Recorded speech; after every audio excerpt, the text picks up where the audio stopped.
ऐसे समय पे जब यहाँ पर देश और विदेश से निवेशक आ रहे हैं, तो उत्तराखंड के लिए एक पॉजिटिव माहौल का एक परिचय देना चाहिए कि उत्तराखंड की उन्नति में हम सब साथ हैं। ठीक है शांति प्रसाद भट्ट जी, 8 और 9 तारीख दो महत्वपूर्ण तारीख इस प्रदेश के लिए है।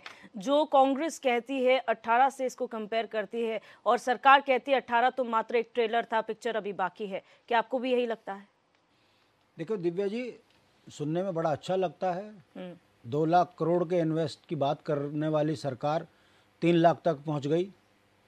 जमीनी हकीकत क्या है, विपक्ष के नेता होने के नाते हम पूर्व के अनुभव से तो यही महसूस कर रहे हैं कि पिछली बार 2018 में जब इन्होंने इन्वेस्टर समिट किया था, उस समय कहा था कि 1,85,000 करोड़ से ज़्यादा का इन्वेस्टमेंट हम उत्तराखंड में लाएंगे और 6 महीने के अंदर बेरोजगारी ख़त्म कर देंगे, इंडस्ट्रियाँ यहाँ पर लगा देंगे। हुआ क्या? उसके ठीक बाद उत्तराखंड में भू कानून खत्म किया। उस तात्कालिक मुख्यमंत्री त्रिवेंद्र रावत जी ने कहा कि हमको यहाँ पर इन्वेस्टरों के लिए ज़मीन इकट्ठी करनी है, इसलिए हमको यहाँ पर ज़मीन चाहिए जी। तो भू कानून खत्म हुआ। पहाड़ी चिल्लाने लगे कि हमारा भू कानून खत्म करके आपने हमारा अस्तित्व खतरे में डाल दिया। परिणाम आपके सामने, इन्वेस्टमेंट कुछ नहीं हुआ, ज़मीनें हमारी माणा तक बिक गई। अब आ जाइए वर्तमान में, कल और परसों 2 दिन एक लोकसभा की तैयारी हो रही है। 3 लाख करोड़ का इन्वेस्टमेंट हुआ नहीं अभी, मगर उसमें धुआं चौकड़ी पूरी मची हुई है। गृह मंत्री भी आ गए, प्रधानमंत्री भी आ गए, और बयान क्या आ रहे हैं?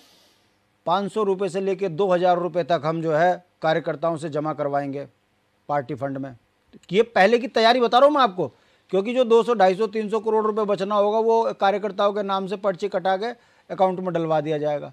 दूसरी बात, अब बताइए यह इन्वेस्टर समिट हो रहा है या इस selfie with new voter, selfie with किसान, सेल्फी विद फलाना, सेल्फी विद ढिमकाना? ये पता चल रहा है कि भाजपा लोकसभा के चुनावी मोड में आ गई है। अब उत्तराखंड देवभूमि की जनता या तो भोली है, वो जब आश्वासन में और भाषण में और पार्टी के नाम पर वोट दे रही है 23 सालों से, 13 साल भाजपा को, 10 साल कांग्रेस को, तो उन्हें लगता है कि यहां पर आओ, दीदी भूली कहो और एक बार फिर घोषणा करो और उसके बाद निकल जाओ।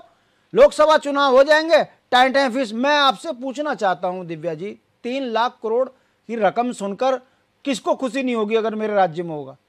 मगर मैं जब यह सवाल कर रहा हूं आपके पास जमीन कहां है, तो मैं शंका ना करूं, इन्होंने पहाड़ में ड्रोन से तमाम वो जमीन जो जिसमें घास उगी हुई है उसको अधिग्रहण करने की योजना बना रखी है। पिछली बार भू कानून खत्म किया, इस बार वो जमीनें यदि अधिग्रहण कर दिया तो मैं शंका ना करूं कहीं ऐसा तो नहीं है कि हम भूमिहीन होने जा रहे हैं इसके बाद, क्योंकि इंडस्ट्रियां तो है ही नहीं।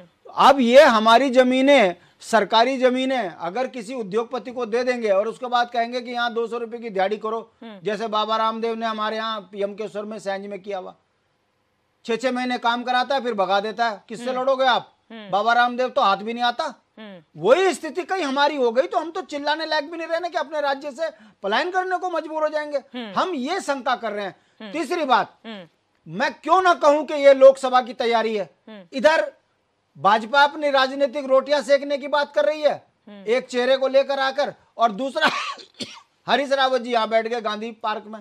अब उन्हें 5 साल चिंता नहीं हुई, अब वो कह रहे हैं कि किसान जो आपदा में बेकार हुए हैं उनको आपदा राहत दो।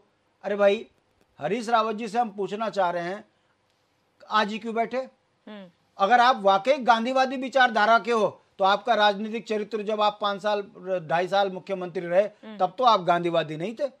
मैंने कहने का मतलब है ना कि कांग्रेस ने राजनीतिक तुष्टीकरण करके देश को 60 साल लूटा, उसका परिणाम नेपथ्य में 10 साल कांग्रेस की सरकार रही। अरे तुमने उत्तराखंड के मूल निवासियों के सारे अधिकार छीन के उसमें नहीं बोले, राजधानी पे कुछ नहीं बोले, बेरोजगारों के रोजगार बेच दिए, एसडीएम से लेकर पटवारी से लेकर तहसीलदार से लेकर हर जगह तुम्हारे शासनकाल में घोटाले हुए, और जब आप सत्ता चलेगी तो अब आप जाके गांधी की मूर्ति के नीचे बैठ गए कि मैं सत्याग्रह कर रहा हूं। कहने का मतलब है ये जो 4 महीने हैं जी जो राजनीति के गगाड़ हैं, वो अपनी राजनीतिक रोटी सेकने के लिए उत्तराखंड में राजनीति का लाभ लेने के लिए जनता की आंख में धूल झोंक रहे हैं। हमारा ये सवाल है दिव्या कि जो इस राज्य में विकास की बात कर रहे हैं वो ये बताइए कि ये राज्य नवोदित 25,000 करोड़ के कर्ज में क्यों डूब गया। दूसरी बात, और वाकई निवेश करने की बात कर रहे हैं तो माननीय मुख्यमंत्री जी एकता विहार में जाएं, जो बेरोजगार संघ सरकार को मुंह चिढ़ा रहा है उसके अध्यक्ष से हाथ जोड़ के कहें कि हम तुम्हारे लिए निवेश लाए हैं, ये माला पहनो और छोड़ो ये धरना खत्म करो। बेरोजगार संघ बनाकर उत्तराखंड की छवि खराब हो रही है। ठीक है, जवाब देंगे। उत्तराखंड के जवान तो सड़कों पे मार खा रहे, मुकदमे झेल रहे, धरने दे रहे कि हमें रोजगार दो, नौकरियां ये बाहर वालों को बेच रहे। अब हमारा अस्तित्व खतरे में डालने के लिए राजनीतिक नोटंकी फिर कर रहे। हमारा ये कहना है कि भारतीय जनता पार्टी की ये नोटंकी आने वाले समय में बहुत जल्दी खुलेगी।